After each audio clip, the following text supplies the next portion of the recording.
Slavery is evil. So, did Jesus leave it unaddressed? He saw the chains. He saw the people. Was Jesus silent on slavery? His words and actions may surprise you. They still challenge the chains of our own time. Jesus' life has been the muse of abolitionists across the world for most of history. Yet, he never directly addresses the issue, and he never issued a direct law. Jesus' ministry overthrows institutions by fundamentally changing what it is. He targets the foundation of an institution and radically transforms it from the inside.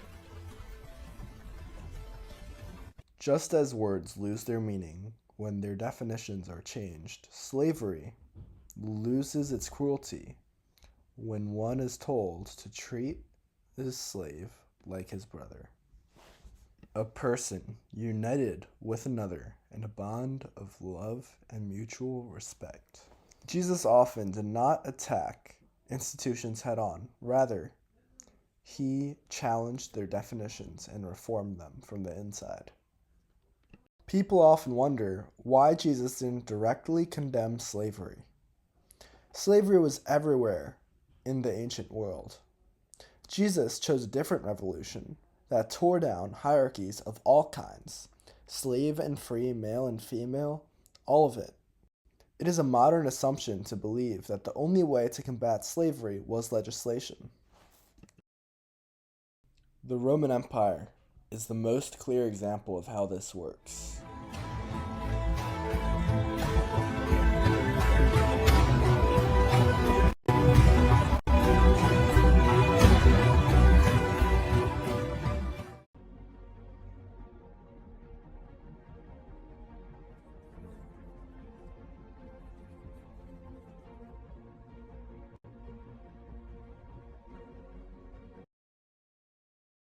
Jesus' method of challenging institutions is most clearly shown when he answers a question about taxes that are given to the Roman Empire.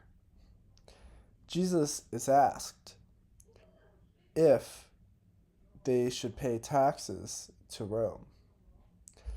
Jesus then asks for a coin and asks whose image is on the coin.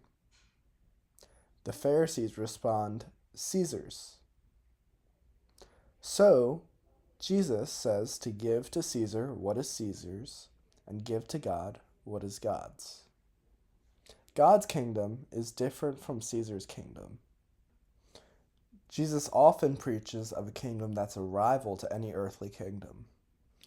In fact, there's a subtle secret meaning to his exposition on the coin, because human beings bear God's image, according to Genesis.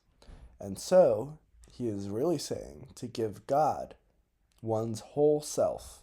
If one owes God his whole being, Roman imperial rule becomes a wedding ring without commitment.